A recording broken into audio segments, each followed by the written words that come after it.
अस्सलामुअलैकुम दोस्तों, Microsoft XL 2013 जे tutorial में खुश आमदीद। अच्छा, हिन वीडियो में असां तव्हांखे सेखारींदासीं पिवोट टेबल। इहा हिकिड़ी नऊं जेको आहे विंडो 7 खां अॻु में ॾिनल आहे, लेकिन इन ऑप्शन में छा डेटा ऑटो एनालाइज़ थी वञे थी। दोस्तों, डेटा ऑटो हाणे असां तमामु घणी डेटा लिखी रखी आहे, असीं चाहियूं था एट ए टाइम ते असांजी सॼी डेटा जेको फॉर्मेट बि थी वञे प्लस एनालाइज़ बि थी वञे हली। त उनजे लाइ पिवोट टेबल हिकिड़ो बहितरीनु ऑप्शन आहे। हीअ असां वटि डेटा आहे जेका कैटेगराइज़ कयल आहे। हिनमें जेको ॾिसी वठोसि छा लिखियलु आहे, इलेक्ट्रॉनिक्स जा आहिनि, यानी कैटेगरीज़ वाइज़ आहे। इलेक्ट्रॉनिक्स जा आइटम आहिनि कुझु, वरी इलेक्ट्रिक जा बि आहिनि, वरी इलेक्ट्रॉनिक्स अची वियो आहे। हाणे इन में जेको ही सब कैटेगरी आहे, इन में बि एक्सेसरीज़ अचनि था, मोबाइल्स अचनि था, ETC। त इहे जेका डेटा आहे न, असल में पिवोट टेबल जेको उनखे डेटा उनखे कैटेगराइज़ करे ॾिजे त हू ऑटो उनखे एनालाइज़ करे ॾिए थो असांखे। हाणे असीं ॾिसोसि न फॉर्मेट कयल आहे न कुझु, असीं डायरेक्ट इन सॼी इनखे सिलेक्ट करे डेटा खे ऐं असीं वेंदासीं होम मां इंसर्ट मां लिखियो पियो रिकमेंडेड पिवोट टेबल। फ़िलहाल असीं इन ते मैनुअली कोन था करियूं, असीं जेके हीअ जेको रिकमेंड करे थो असांखे एक्सेल, असीं उन मां ई सिलेक्ट करियूं था। क्लिक करण सां ई असां वटि हीअ अची वियो ऑप्शन। हाणे हिन में असांखे फस्ट में ॾिसो, हीअ असांखे ॾिए थो फॉर्मेट, तव्हां कहिड़े बेस ते तव्हांखे जेको डेटा तव्हां खणणु चाहियोसि था। त असीं फस्ट पहिरियों सिलेक्ट कंदासीं, ओके करियोसि। हाणे ॾिसोसि असांखे हिकिड़ी नई शीट एड करे उन में असांखे डेटा ठाहे करे ॾिनसि। हीअ डेटा ॾिसोसि। हाणे हिन में असांखे सब कैटेगरी शो करे पियो, लेकिन कैटेगरी शो न करे पियो। हिन पासे असांखे जेको पिवोट टेबल आहे न, हिन ते क्लिक करण सां हीअ असांखे हिकिड़ी नई लिस्ट असांखे शो कराए पियो। इहे जेके असांजे कॉलम्स आहिनि उन्हनि जी असांखे लिस्ट शो कराए थो। ऐं मथां ॾिसोसि, जॾहिं असीं हिन पिवोट टेबल सां ॿाहिरि क्लिक कंदासीं त न लिस्ट आहे न कुझु बि न आहे असां वटि, लेकिन पिवोट टेबल ते क्लिक करण सां ई ॾिसोसि मथां जेके आहिनि सही असांखे पिवोट टेबल असांखे ॿ जेके नया टैब ॾिए थो, हिकिड़ो एनालाइज़ जो, ॿियो डिज़ाइन जो। हिन मां असीं एनालाइज़ ऐं डिज़ाइन जो जेके आहिनि एक्स्ट्रा जेके वधीक ऑप्शन्स आहिनि उहे सिलेक्ट करे सघूं था। हीअ असांजी लिस्ट आहे। लिस्ट खे शो या हाइड करण जे लाइ जेका इत्तेफ़ाक़नि तव्हांखे हाइड थी वञे, नो प्रॉब्लम आहे। मां हिते ॾिसो हीअ बीठो आहे लिस्ट ते क्लिक करियोसि, थी वेंदी हली। हाणे असीं चाहियूं था हिते जेको सब कैटेगरी आहिनि, असीं चाहियूं था त ॾिसो न हीअ ॿुधाए पियो त तव्हांखे, असीं चाहियूं था कैटेगरी बि शो करियो। हाणे ॾिसो कैटेगरी बि शो करे पियो। हाणे असांखे जेको असीं चवंदा डिटेल बि शो कर, डिटेल बि अची वई। त हाणे हिन में ॾिसोसि, तव्हां हिन में थोरो नोटिस करियोसि त हीअ जेका वैल्यूज़ आहिनि उनखे ऑटो समअप बि करे ॾिए पियो असांखे। त हाणे इलेक्ट्रॉनिक्स हीअ आहे जेके एक्सेसरीज़ में जेको बि कैटेगरीज़ खे अथसि, एक्सेसरीज़ खे अलॻि कयो अथसि, एक्सेसरीज़ केतिरे आहे प्राइस जी उनखे अलॻि कयो अथसि। हीअ एक्सेसरीज़ जे प्राइस माना हेडिंग में ॾिए थो। ऐं हीअ जेको इलेक्ट्रिक में जेके आहिनि से कैटेगराइज़ करे असांखे हीअ प्राइस ॿुधाए पियो, यानी कि बाक़ाइदा उनजी असांखे वैल्यू जेको आहे न उनखे समअप बि करे ॾिए थो असांखे। अच्छा, हीअ त आहे पंहिंजो डिफ़ॉल्ट जेको असांखे फॉर्मेट ॾिए थो। असीं हिन ऑप्शन में वञी ऐं हिन मां असीं क्लासिक जेको हुनजो आहे उहो असीं हिन में सिलेक्ट कंदासीं, त उनमें असांखे वाज़े कैटेगराइज़ करे ॾिए थो। तव्हां राइट क्लिक करियो त हिन ते, या तव्हां हितां ऑप्शन सिलेक्ट करे सघो था, या हितां ॾिसोसि पिवोट टेबल ऑप्शन आहे, हितां सिलेक्ट करियोसि, या ही वेठो आहे ऑप्शन खे सिलेक्ट करियोसि ऐं हिन में तव्हां वञो डिस्प्ले टैब ते क्लिक करियोसि। हिते लिखियो पियो classic pivot table layout enable, इन ते क्लिक करे ओके करियोसि।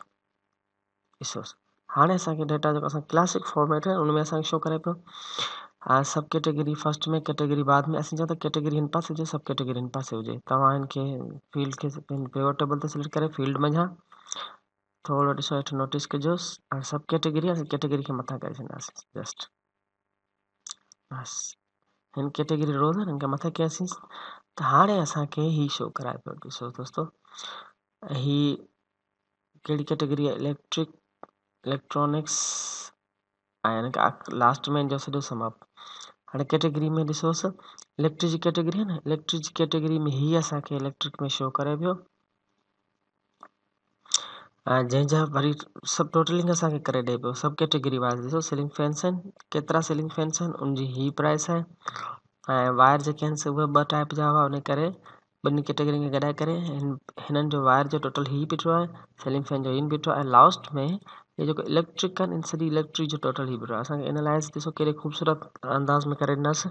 हाणे अचो इलेक्ट्रॉनिक्स में, ॾिसो एक्सेसरीज़ आहिनि, इनमें एक्सेसरीज़ में ॿ कैटेगरी एक्सेसरीज़ जा ॿ आइटम हुआ, त ॿिनी खे असांखे काउंट करे ॾेखारियूं।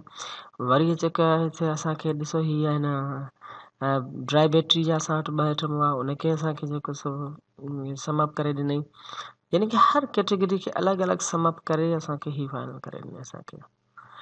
जेकॾहिं तव्हां नथा चाहियो त जेका आहे असांखे डिटेल शो कराए न, तव्हां त डिटेल खे ऑफ कंदो त असांखे जस्ट सिर्फ़ु असांखे कैटेगरी ऐं सब कैटेगरी वारा असांखे टोटल करे ॾींदो। ॾिसो डिटेल खे असां सिर्फ़ु हितां ऑफ कयोसीं,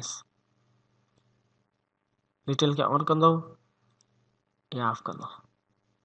दोस्तों डिज़ाइन चेंज करणी हुजेसि तव्हांखे हिन जेको पिवट टेबल जी, त तव्हां हिन पिवट टेबल ते क्लिक करे डिज़ाइन में वञोसि ऐं हितां ॾिसो तव्हांखे जेको बि तव्हांखे फॉर्मेट सूट करे पियो तव्हां उहो फॉर्मेट करियोसि। अच्छा, ॿियो डिज़ाइन में तव्हांखे कुझु हिते ॻाल्हियूं ॾिसंदा हलोसि, हिते लिखियो पियो रो हेडर। ठीकु आहे, रो हेडर तव्हां जॾहिं रो हेडर ते क्लिक कंदव त ॾिसो हाणे जेके रो हेडर्स आहिनि न, इहे असांखे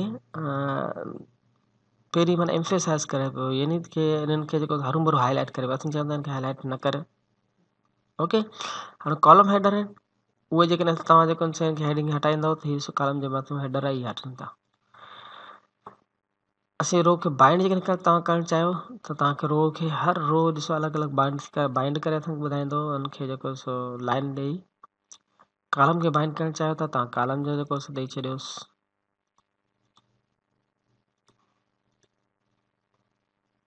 कॉलम खे बाइंड जेको सो ठीकु आहे दोस्तों। अच्छा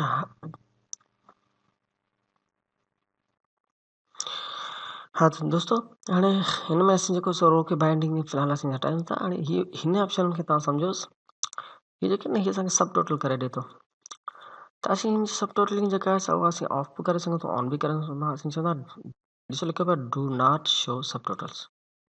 सब टोटल शो असांखे करे कोन, असांखे सिर्फ़ु ग्रांड टोटल शो करे थो। ग्राउंड टोटल खे बि तव्हां ऑफ करे सघोसि था दोस्तों, जेकॾहिं तव्हां चाहियोसि था त of four rows and columns. ॾिसो ग्राउंड टोटल बि असांखे ऑफ करे छॾियो। जेके असीं ऑन करणु चाहियूं था त पोइ असीं ऑन रोज़ ऐं कॉलम ॿिन्ही ग्राउंड टोटलिंग में हिते जेकॾहिं असांखे कैटेगराइज़ हुजे रोज़, त पोइ रोज़ खे बि जेको असांखे टोटलिंग करे ॾिए। ऐं हितां ॾिसो सब टोटल जेकॾहिं असीं शो ऑल सब totals at the bottom of the group J bottom में असांखे सभिनी जो सब टोटल असांखे शो कराए थो। असीं टॉप में बि शो कराए सघूं था, लेकिन हीअ जेको डिस्प्ले आहे इहो आहे क्लासिक डिस्प्ले, हुन करे हिन जो टॉप में शो कोन थो थिए। लेकिन असांखे जेकॾहिं क्लासिक न हुजे त असीं हिनखे टॉप बॉटम में हिन जो ग्रुप करे सघूं था। हाणे जेको सो अचूं था हिन ते रिपोर्ट लेआउट ते। हीअ त जेको आहे टेबुलर जेको लेआउट आहे दोस्तों, हर जेको पिवट टेबल आहे असांखे हिकिड़ो लेआउट बि ॾिए थो। जेकॾहिं असीं हिनखे कॉम्पैक्ट फॉर्म में ॾिसोसि, बिल्कुलु कॉम्पैक्ट में असांखे शो कराए थो, यानी कि हिन जो सिर्फ़ु जेको सो हेडिंग हेठि जेको असांखे कैटेगराइज़ करे छॾी, हिकिड़ो नंढो सिंपल असांखे लेआउट में असांखे फॉर्मेट करे ॾिनई। डिज़ाइन ते क्लिक करियोसि ऐं रिपोर्ट लेआउट ते वञोसि, जेकॾहिं शो इन आउटलाइन फॉर्म। हाणे तव्हां आउटलाइन ते आहियो ऐं टेबुलर में रिपोर्ट टेबुलर फॉर्म, छो हीअ असांखे हर कंहिंजी टोटल जेको सब टोटल हेठां शो कराए पियो, इहो टेबुलर फॉर्मेट आहे। ठीकु आहे। अच्छा, repeat and all items label. हाणे हीअ जेको लेबल्स आहिनि न, ॾिसो हीअ इलेक्ट्रॉनिक्स हिकिड़ो लेबल बीठो आहे, रिपीट न पियो थिए। सेलिंग जे तॾहिं बि हिकिड़ो असांखे ॾेई छॾे, रिपीट न पियो थिए। इनखे तव्हां रिपीट करे सघो था, कीअं रिपीट ऑल आइटम लेबल्स। हाणे ॾिसो दोस्तों सभु आइटम जेके आहिनि रिपीट थियनि पिया, तव्हां हिनजे डोंट रिपीट करे सघो था। अच्छा दोस्तों, त असीं जेको हिनखे रिपीट जेको आहे हिनखे ऑफ करे सघूं था। ऐं उनखां पोइ हाणे अचूं था हिन ब्लैंक्स रोज़ में। ॾिसो दोस्तों, insert blank line after each item. तव्हां हर आइटम खे चेक करो, हर आइटम जॾहिं एंड थिए थो न टोटलिंग, उनजे हेठि में जेको असांखे हिकिड़ो ब्लैंक असांखे रो एड करणी अथसि। तव्हां हिन रो खे हटाए सघो था, रिमूव ब्लैंक रोज़। हिन में हिकिड़ी ॻाल्हि दोस्तों ॾिसो, पिवट टेबल जेको आहे फॉर्मेट करे थो हिकिड़ो सिस्टमिक वे में, हिकिड़ो ऑर्गेनाइज़ वे में, यानी कि असां जेको बि त फॉर्मेट करूं पिया उहा टोटल रोज़ प्लस कॉलम ते अप्लाई थिए पियो। त इहो हिन जो जेको असांखे वॾो बेनिफिट्स आहे। त असीं जेको सो हिनखे तकड़ में कंहिं डेटा खे असीं जेका एनालाइज़ करिणो हुजे प्लस फॉर्मेट करिणो हुजे त असांखे हीउ पिवट टेबल असांखे बहितरीनु या यानी कि ॾिए थो असांखे। हाणे एनालाइज़ ते कुझु ऑप्शन्स तव्हांखे ॿुधाईंदो हलां। तव्हां दोस्तों चाहियो नथा चाहियो त हीअ जेके बटन बीठा आहिनि प्लस ऐं माइनस असांखे इहो बि शो कराए, ठीकु आहे। त तव्हां इन्हनि खे इहे ऑफ बि करे सघो था। तव्हां हीअ ॾिसो लिखो पिया हिन में एनालाइज़ में वञी तव्हां बटन ते क्लिक कंदो न त इहे बटन ॾिसो ऑफ थी वेंदा। जेकॾहिं वरी तव्हां शो करणु चाहियो था शो करोसि, ऑफ करणु चाहियो था तव्हां ऑफ करे सघोसि था। दोस्तों ही मथां जेको फिल्टर्स हूंदा आहिनि न, फिल्टर जे बारे में तव्हांखे पहिरीं ॿुधायां त इहो तव्हांजो फिल्टर ऑलरेडी हिते सेट थियल हूंदो आहे। तव्हां फिल्टरनि खे हटाए बि सघो था। तव्हां फिल्टर ते जेको तव्हांखे सहूलियत इहा ॾिए थो, तव्हां जस्ट जेके सभिनी खे सिर्फ़ु असां इलेक्ट्रिक कैटेगरी खे ॾिसणु चाहियो था तव्हां सभु फिल्टर्स तव्हां इलेक्ट्रिक में अची सघो था या इलेक्ट्रॉनिक्स कैटेगरी में तव्हां ॾिसोसि त तव्हां हिकिड़ी कैटेगरी खे तव्हां फिल्टराइज़ करे सघो था। ऐं हिनखे हटाइण जे लाइ या हिनखे ऑल करे छॾियो, सिलेक्ट ऑल करे छॾियोसि, या त क्लियर करे सघंदा तॾहिं बि क्लियर थींदो फिल्टर। डेटा खे एनालाइज़ त कयल आहे पर हिनखे असीं यानी कि फिल्टर वाइज़ ॾिसणु चाहियूं था। असांखे कैटेगरी तमामु घणियूं असांखे जेकॾहिं डेटा में कैटेगरी त उनखे असां हिकिड़ो स्लाइसर असीं ऐड करे उनखे असीं आसानी सां ॾिसी सघूं था। ॾिसो इंसर्ट स्लाइसर बीठो आहे, तव्हां हिते क्लिक कंदो न तव्हां चओ हीअ ॿुधाए थो तव्हांखे कहिड़े तव्हां बेस ते हुनखे डेटा खे तव्हां ॾिसणु चाहियो था। असीं चऊं था सिर्फ़ु कैटेगरीज़ में असां फ़िलहालु करे ओके करियोसि। असांखे हिकिड़ो स्लाइसर ॾिनो, असांखे ॿुधाए थो चए थो ॿ कैटेगरी आहिनि। तव्हां जस्ट हिकिड़े ॾिसो इलेक्ट्रिक ते क्लिक कंदा स्लाइसर असांखे इहा जेको सो ॾिए थो त तव्हां डेटा फिल्टर जेको फिल्टर थी असांखे शो थींदी। ऐं इलेक्ट्रॉनिक्स ॾिसो इलेक्ट्रॉनिक्स इलेक्ट्रिक स्लाइसर आहे। तव्हां स्लाइसर मल्टी स्लाइसर तव्हां ऐड करे सघो था। कैटेगरी वाइज़ तव्हां ॾिसी सघो था। तव्हांखे फुली हाणे सपोज़ हिनखे असीं जेको करियोसि था रिमूव था करियोसि, राइट क्लिक करे डिलीट करियोसि, रिमूव कैटेगरी लिखियो अथसि। अच्छा स्लाइसर असीं स्लाइसर ऐड करियोसि था। और ॿियो जंहिंमें असीं हिनखे ॾिसो सब कैटेगरी वाइज़ असीं ॾिसणु चाहियूं था। चलो सब कैटेगरी ओके करियोसि। हाणे सब कैटेगरी वाइज़ तव्हां ॾिसी सघो था डेटा खे एक्सेसरीज़ तव्हां शो कराए, सीलिंग फैन तव्हां शो कराए, ड्राई बैटरी तव्हांखे शो कराए। हीअ ॾिसोसि हीअ जेके आहिनि सब कैटेगरीज़ आहिनि जंहिंमें जेतिरो आइटम हूंदो तव्हांखे शो कराईंदो। ऐं तव्हां क्लियर फिल्टर्स करियोसि, फिल्टर से क्लियर थी वेंदा डेटा तव्हां सॼी शो थींदी। तव्हां हिनखे रिमूव करे सघो था। इन हिसाब सां तव्हां जेको स्लाइसर तव्हां ऐड करणु चाहियो, स्लाइसर जो मक़सदु तव्हांखे जेको आहे सो डेटा खे तव्हांखे फिल्टर करे ॾेखारींदो।